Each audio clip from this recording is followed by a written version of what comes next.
Salut, ici Jean-François de Sentier du Bonheur et aujourd'hui, on va parler de la sidération. Alors, on ne va pas parler de la sidération par rapport à nous-mêmes parce que, on n'est pas des perdreaux de l'année. La majorité des gens qui écoutent cette chaîne ont au moins 50 ans et ce sont majoritairement des hommes. Mais toutefois, on va essayer de la comprendre et on va essayer de l'appréhender pour pouvoir en parler aux gens de notre famille, à notre entourage, qui pourraient être affectés par cette forme de violence qui paradoxalement dessert les gens qui en sont victimes et à la fois aussi les protège. Alors je vais expliquer ce que c'est que la sidération. On nous dit que c'est un mécanisme psychologique de protection. Si tu as été victime de sidération, je t'invite à nous faire un commentaire ou à nous contacter. Pourquoi pas nous faire un sujet à ce sujet, puisque le but de la chaîne, c'est d'aller ensemble plus loin, et particulièrement dans notre cas, d'aider les plus jeunes à se protéger. Donc on va voir qu'on va mettre en place des dispositifs, présenter des dispositifs qui nous permettraient de nous protéger. Donc c'est un dispositif, un mécanisme psychologique de protection. Il y a un tracteur qui passe, nous dit-on. Alors personnellement j'ai été victime de sidération et ça c'est très impressionnant. C'est pas forcément à l'occasion d'un viol bien entendu, ça peut être autre chose. Il y a des pervers psychologiques, il y a des pervers qui dans le travail par exemple peuvent arriver à te forcer à faire des trucs que tu n'avais pas prévus. Et là tu te rends compte que tu touches certains traits de la personnalité humaine que tu n'avais pas appréhendé avant et c'est pas forcément agréable. Donc si tu es prévenu, un peu comme quand tu fais de l'alpinisme et que t'emmènes, on va dire, de quoi manger, parce que si tu as un problème, tu te mets dans un refuge, de quoi pas être trempé, si t'emmènes un caouet même s'il fait sec, là on va pouvoir travailler pour aider nos proches à lutter contre cette sidération et à la prendre en compte. La sidération, nous dit-on, est un état psychologique qui survient face à un événement, une situation d'une intensité émotionnelle telle qu'elle dépasse notre capacité immédiate de compréhension ou d'action. Oui, alors ce genre de choses, ça existe aussi dans la vie physique, dans la vie mécanique avec ce qu'on appelle le disjoncteur dans ta maison. Avant, si tu as fait du bricolage, tu as vu que les disjoncteurs avant, c'était pas des disjoncteurs, c'était des plombs. Et d'où l'expression péter les plombs. Les plombs, c'était bien entendu de tout petits fils qui, sous, on va dire, l'impulsion d'un courant trop important, grillaient et protégeaient le reste du système.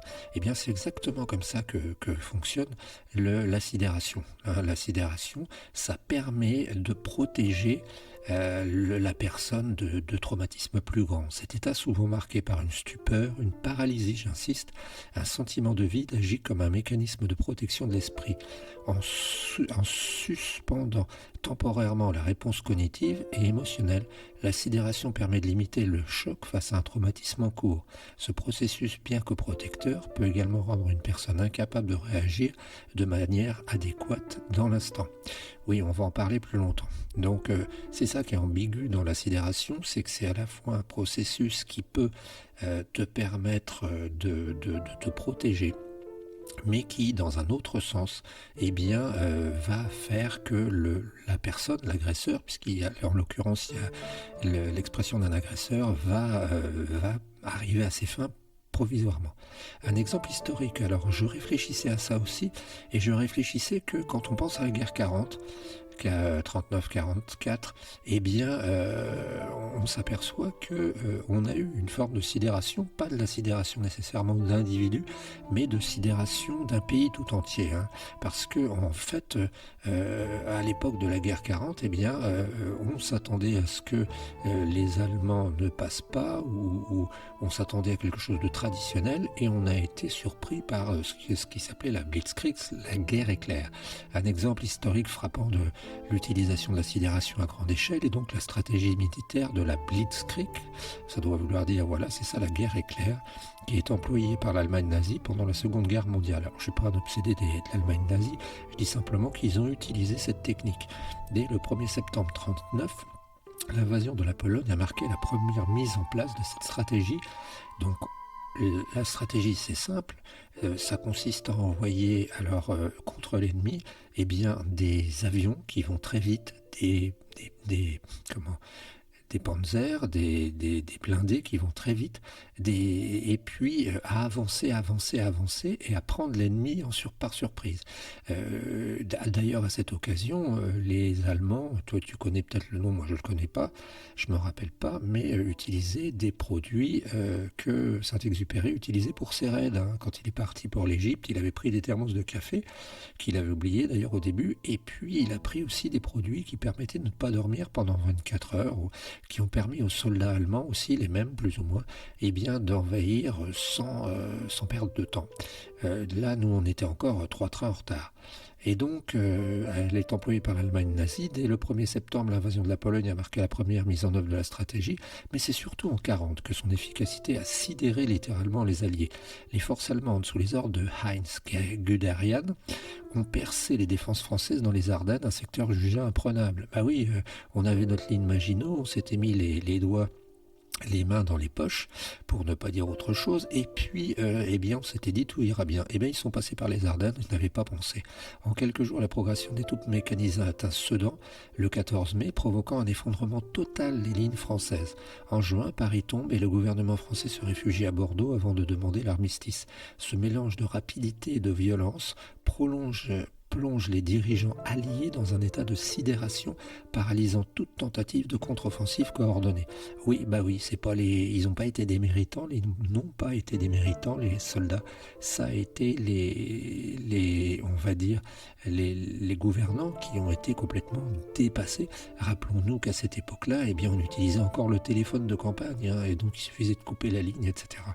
Donc on voit qu'au niveau français, si on considère la France comme un pays, comme un individu, comme un organisme, elle avait été victime de sidération. Alors on va parler après, dans un contexte plus intime et tragique. La sidération est également exploitée par les agresseurs sexuels.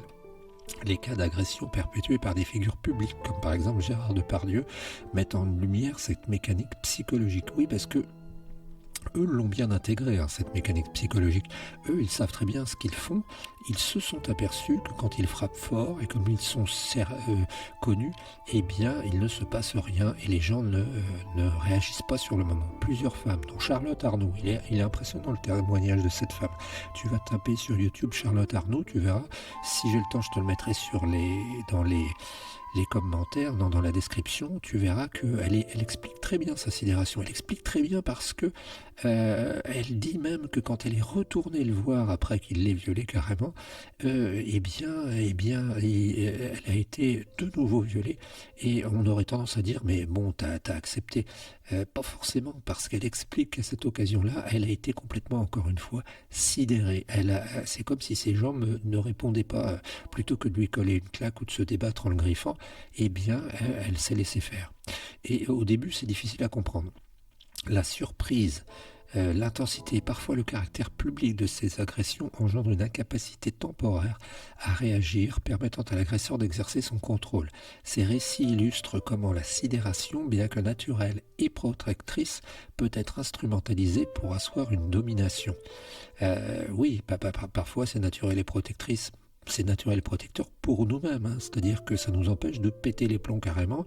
Ça joue le principe du disjoncteur. Le disjoncteur maintenant, ce ne sont plus des plombs, c'est simplement un système de bobine, je crois, et quand la bobine est trop chargée, elle déclenche un électroaimant qui libère le circuit. Ça évite de changer les plombs, il suffit de réarmer. Même dans les interactions verbales ou les débats, ce mécanisme peut être subtilement exploité. Oui, c'est par exemple le cas, et je voulais t'en parler, c'est très important d'en parler à nos jeunes parce que parfois ça peut arriver que quand par exemple tu es dans un repas et il y a des gens que tu identifieras très rapidement qui sont des gens pervers et qui ont tendance à profiter justement de l'état de surprise pour te braquer devant les autres. Par exemple, ils vont dire, s'ils savent que tu as une petite, on va pas dire une infirmité, mais un petit défaut, tu vois, si tu as tendance à être un peu économe, eh bien ils vont dire, oui, mais Jean-François, lui, il est radin. Et ils vont le dire directement, sans que ça gêne. Et tout le monde va le prendre comme argent comptant. Et toi, plutôt que de te défendre, eh bien tu vas pas être capable de te défendre, tu vas être sidéré, tu vas dire merde, il est en train de dire ça devant tout le monde. Ou alors ils vont dire un truc qui relève de votre privé, votre relation privée, du genre il m'a dit, oui mais Jean-François m'a dit que cette personne avait dit ça. Donc ça peut être aussi, et c'est très important, et c'est pour ça qu'on va voir dans les cas où ça peut nous protéger, on peut se protéger, que il y a des pervers, hein, au niveau du langage aussi. Donc même dans les interactions verbales ou des débats, ce mécanisme peut être subtilement exploité.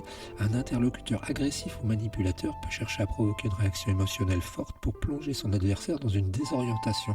Afin de résister à cette technique, il est crucial d'adopter des stratégies préventives. Donc apprendre à gérer son stress, identifier les tentatives de déstabilisation et maintenir son calme dans l'adversité. Moi, je suis pas tout à fait d'accord, on va voir ça. Ces outils permettent de contrer l'effet paralysant de la sidération et reprendre le contrôle de la situation. Donc, que ce soit dans le tumulte de la Seconde Guerre mondiale, dans les crimes intimes ou alors dans les échanges quotidiens entre personnes, la sidération reste un phénomène profondément humain. Comprendre son fonctionnement, ses dangers, ses détournements, c'est essentiel pour rester maître de ses réactions face à des situations déstabilisantes. Ben oui, c'est ce qui s'est passé aussi quand Vladimir Poutine a voulu agresser l'Ukraine, qu'on le veuille ou non, il y avait quand même agression. Eh bien, ben oui, c'est ça. On a vu tout d'un coup des avions qui se dirigeaient sur le pays et tout. Ça a reflué finalement, ça s'est plutôt moins mal passé qu'on aurait prévu. Mais il y avait cet effet de sidération. D'ailleurs, on dit couper la tête au pays, couper la tête pour que après, eh bien, on puisse profiter. Voilà, donc ce que je voulais te dire, moi, c'est qu'il est très important, toi, si tu l'as vécu, alors pas forcément au niveau d'un viol, mais ça peut être au niveau parfois d'une conversation, tu t'aperçois que tu t'es trouvé sidéré, ça peut être au niveau malheureusement d'une agression. Il est très important d'abord d'en parler aux gens autour de soi, et il est très important aussi de voir comment s'en protéger. Alors comment s'en protéger? Eh bien, dans une armée, ça peut être de garder son calme, et dans les armées, les gens apprennent ça, hein, parce que s'ils font des entraînements, s'ils apprennent à pas dormir, s'ils apprennent à marcher beaucoup, s'ils apprennent à faire leur lit au carré, c'est aussi pour créer une forme de discipline. En matière, malheureusement, d'agression sexuelle, eh bien, le truc, c'est que même si on ne peut pas faire quelque chose après, au début, eh bien, c'est d'aller porter plainte, même si 10 à 20% seulement des plaintes aboutissent, en mettant de côté le maximum d'informations, hein, par exemple en allant voir son médecin aussitôt pour faire un diagnostic, en allant au centre près de chez soi pour aller se faire examiner, et au moins au niveau psychologique, et puis au niveau des pervers dans les discussions, des gens qui essaient de te manipuler, eh bien il y a une solution qui consiste, quand tu vois que quelque chose n'est pas normal, à leur demander de répéter. Et là, c'est quelque chose que j'utilise personnellement, qui est très efficace, quand tu entends la personne dire devant les autres quelque chose, tu dis, tu lèves le doigt comme si tu étais un gamin, et tu dis « Excuse-moi, j'ai mal entendu ce que tu viens de dire ». Tu laisses un temps passer, et tu prends ton temps pour réfléchir à la situation tout en laissant la personne répéter. Donc tu vas lui dire, excuse-moi, je n'ai pas compris ce que tu viens de dire, pause, peux-tu m'expliquer ce que tu viens de dire? Et là, tu vois, tu as gagné facilement une dizaine de secondes, le temps que ton esprit répond. Et moi, je dirais que dans ce cas-là, il faut garder son calme, mais il faut saquer. C'est-à-dire qu'il faut balancer un autre missile nucléaire, parce que si tu te laisses avoir, ça veut dire que tu as perdu. Il ne faut jamais se laisser avoir. Voilà, donc, eh bien, faire attention aux manipulateurs. Je suis en train de préparer quelque chose sur les manipulateurs. Si tu as des infos, si tu as des expériences, eh bien, envoie-nous-les. Dis-moi ce que tu penses de ce sujet, mais il est important pour nous de protéger les gens qu'on connaît de cette perversité qui est la manipulation, qui est la sidération, qui peut engendrer eh bien, des comportements dramatiques. Et puis aussi qui peut engendrer des habitudes, malheureusement. On voit qu'il y a parfois des gens qui ont été violés pendant des années et qui n'en étaient pas conscients. pas conscient du mécanisme qu'il est forcé à vivre ça. Voilà, on se retrouve très bientôt. C'était Jean-François de Sentier du Bonheur. N'hésite surtout pas à réagir. À la prochaine. Ciao l'ami.